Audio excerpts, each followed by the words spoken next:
आज हम ऐसे क्वेश्चंस करेंगे जिसमें किसी भी चीज़ के प्राइस या तो घटते हैं या बढ़ते हैं। तो क्वेश्चन देख लेते हैं क्या कह रहा है ये। सरकार ने चीनी के दाम में 10% की कटौती की है। इससे एक उपभोक्ता 837 रुपये में 6.2 kg अधिक चीनी खरीद सकता है। प्रति किलोग्राम चीनी की घटी हुई कीमत क्या है? तो उसका तरीका बहुत ज़्यादा आसान है। प्राइस अपॉन में क्वांटिटी गुणा में परसेंट। बहुत शॉर्ट ट्रिक है। प्राइस है यहाँ पर 837 रुपये, इनको ऐसे लिख देंगे। बटे में क्वांटिटी दे रखी है 6.2 kg, तो 6.2 को ऐसे ही लिख दिया। गुणा कर दिया परसेंट, परसेंट है 10%। 10% को लिखने का तरीका होता है 10 बटे में 100। तो परसेंटेज 10 बटे में 100 आ गया। जब इसे हम कैलकुलेट करेंगे तो हमारा आंसर आएगा 13.50, यानी कि ऑप्शन 3 हमारा करेक्ट होगा। अगला क्वेश्चन कह रहा है कि अंडे की कीमत में 50% की वृद्धि के कारण 24 रुपये में 4 अंडे कम उपलब्ध हैं, तो प्रति दर्जन अंडे की वर्तमान दर क्या होगी? यहाँ बड़ी आसान शॉर्ट ट्रिक है। प्राइस अपॉन में क्वांटिटी गुणा में परसेंट। प्राइस दे रखा है हमें 24 रुपये, तो 24 को एज इट इज लिख दिया। बटे में क्वांटिटी दे रखी है 4 अंडे की, तो 4 अंडे, लेकिन पूछ रहा है कि दर्जन में क्या होगा। दर्जन के लिए होता है, एक दर्जन में होते हैं 12 अंडे, तो 4/12 कर दिया। गुणा में परसेंट के लिए लगा देंगे 50%। 50% को लिखने का तरीका है 50 बटे में 100। जब इसे कैलकुलेट करेंगे तो हमारा आंसर आएगा 36, यानी कि ऑप्शन 3 हमारा करेक्ट होगा। अगला क्वेश्चन कह रहा है चीनी की कीमत 20% कम हो जाती है। अब एक व्यक्ति 36 रुपये में 500 ग्राम चीनी अधिक खरीद सकता है, तो प्रति किलोग्राम चीनी की मूल कीमत कितनी थी? बड़ी आसान शॉर्ट ट्रिक है। प्राइस अपॉन में क्वांटिटी गुणा में परसेंट। प्राइस दे रखा है हमें यहाँ पर 36 रुपये, तो 36 को ऐसे ही लिख दिया। बटे में क्वांटिटी दे रखी है 500 ग्राम, 500 ग्राम को लिख दिया। ये पूछ रहा है कि प्रति किलोग्राम में कितनी थी, तो 1 किलोग्राम में होते हैं 1000 ग्राम, तो इसके बटे में 1000 लगा दिया। फिर इसके बाद गुणा परसेंट। परसेंट का मतलब 20%, और 20% को लिखने का तरीका है 20 बटे में 100। जब हम इसे कैलकुलेट करेंगे तो हमारा आंसर आएगा 14.4। लेकिन यहाँ तो ऑप्शन में ये है, बट इसे टिक मत कर देना, ये गलत हो जाएगा। ये जो वैल्यू आई है ना, ये आई है हमारी 80% की। हमें बतानी है कि इसकी मूल कीमत कितनी थी। घटने से पहले जो कीमत थी वो थी 100%, तो हमें 100% बताना है। 80% की वैल्यू यहाँ पर दे रखी है, निकल के आ गई 14.4। हमें बतानी है कि 100% की वैल्यू कितनी थी। इसको करने का बड़ा आसान तरीका है। जो हमें पता है उसको नीचे लिखेंगे, और जो नहीं पता यानी कि 100% नहीं पता तो 100% को ऊपर लिखा, गुणा कर देंगे 80% की वैल्यू से, यानी कि 14.4 से। जब इसे कैलकुलेट करेंगे तो हमारा आंसर आएगा 18। यह है हमारा ऑप्शन सेकंड। ये क्वेश्चन पिछले वाले क्वेश्चन की तरह है, बस फ़र्क इतना है कि यहाँ पर 20% की कीमत की वृद्धि हो रही है और पिछले वाले में 20% कीमत कम हो रही थी।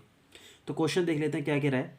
20% की कीमत वृद्धि के कारण 120 रुपये में 4 किलो कम चीनी मिल रही है, तो प्रति किलो चीनी का प्रारंभिक मूल्य क्या है?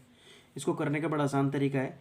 प्राइस अपॉन में क्वांटिटी। प्राइस दे रखा है 120, क्वांटिटी दे रखी है हमें 4 किलो, गुणा कर देंगे 20% से, और 20% को लिखने का तरीका है 20 बटे में 100। जब इसे काटेंगे 30, जब इसे कैलकुलेट करेंगे तो हमारा आंसर आ जाएगा यहाँ पर 6 रुपये, 6 रुपये पर केजी। बट ये जो प्राइस आया है ये आया है 120%। हमें बताना है प्रारंभिक मूल्य। प्रारंभिक मूल्य का मतलब है 100%, जो बढ़ने से पहले का मूल्य था। तो जो हमें पता है, हमें पता है 120% की वैल्यू है 6, तो 100% बतानी है। तो जो हमें पता है उसको नीचे लिखेंगे, जो नहीं पता उसको हम लिखेंगे ऊपर, यानी कि 100% को गुणा कर देंगे 120% की वैल्यू से, ये 6। इसे काटा तो आगे हमारा 5, यानी कि ऑप्शन फर्स्ट हमारा करेक्ट होगा। अगला क्वेश्चन कह रहा है कि सेब की कीमत में कमी एक व्यक्ति को 1.25 रुपये के बजाय 1 रुपये में 3 सेब खरीदने में सक्षम बनाती है, तो कीमत में कमी का परसेंटेज लगभग क्या होगा? इसको करने का बड़ा आसान तरीका है कि 1 रुपये 25 पैसे और 1 रुपये में कितने का फ़र्क है? 0.25 का। इसको लिख देंगे हम ऊपर, और जो ये कीमत है घटने से पहले वाली, इसको लिख देंगे 1.25, और मल्टीप्लाई कर देंगे परसेंटेज के लिए 100 से। जब इसे काटेंगे तो यह आएगा हमारा 20%, यानी कि ऑप्शन फर्स्ट हमारा आंसर होगा। अगला क्वेश्चन कह रहा है एक संख्या उसमें से 15 घटाने पर 80% तक हो जाती है तो संख्या का 40% क्या होगा। 80% का मतलब है 100 में से जब हम 20% घटाएंगे तो 80% आएगा। यहाँ 20% की वैल्यू दे रखी है हमें 15, तो हमें बताना है 40% की वैल्यू कितनी होगी। 40% पूछ रहा है।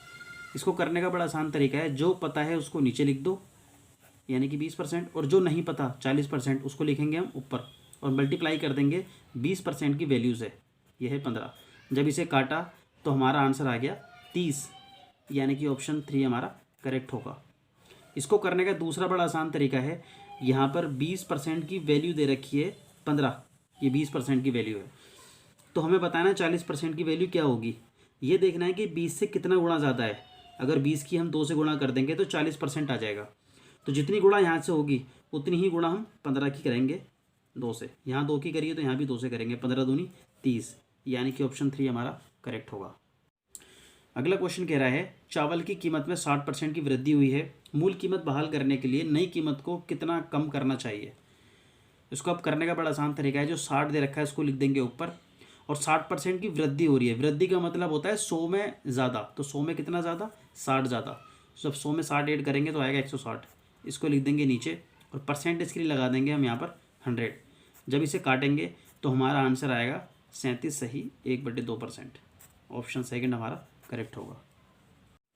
अगला क्वेश्चन कह रहा है एक वस्तु के मूल्य में 10% की कमी की गई है, इसे अपने पूर्व मूल्य पर पुनर्स्थापित करने के लिए नई कीमत में वृद्धि की जानी चाहिए। कितना परसेंट की जानी चाहिए ये बताना है। ये क्वेश्चन पिछले वाले क्वेश्चन की तरह है, वहाँ पर परसेंटेज वृद्धि हो रही थी, बढ़ रही थी, यहाँ पर परसेंटेज कम हो रही है। जो 10 दे रखा है 10 को हम एज इट इज़ लिख देंगे। 10% की कमी हो रही है, कमी का मतलब होता है 100 में 10 कम। हम जब 100 में 10 कम करेंगे तो आएगा हमारा 90%। इस 90 को लिख देंगे हम नीचे, और परसेंटेज के लिए लगा देंगे हम गुणा में 100। जब इसे काटेंगे तो हमारा आंसर आएगा 11 सही 1/9%। ऑप्शन 4 हमारा करेक्ट होगा। अगला क्वेश्चन कह रहा है 2001 में एक इमारत की कीमत उसके मूल मूल्य का 80% थी, और 2002 में कीमत इसकी मूल कीमत का 60% थी, तो कीमत में कितने प्रतिशत की कमी हुई। हमें देखना है इन दोनों में कितने परसेंट का डिफरेंस है। 20% का फ़र्क है दोनों में, 20 को लिख लेंगे हम ऊपर, फिर इस 20 के नीचे लिखेंगे 80 वाले को। हमें बताना है जो डिफरेंस आया है वो 80 का कितने परसेंट है। तो जो डिफरेंस है 80 का, परसेंट के लिए लगा देंगे 100। डिफरेंस ऐसे लिख दिया, हमें बताना 80 का कितना परसेंट है, तो 80 नीचे लिख दिया, गुणा में कर दिया 100। जब इसे हम काटेंगे तो हमारा आंसर आएगा 25%। ऑप्शन 3 हमारा करेक्ट होगा।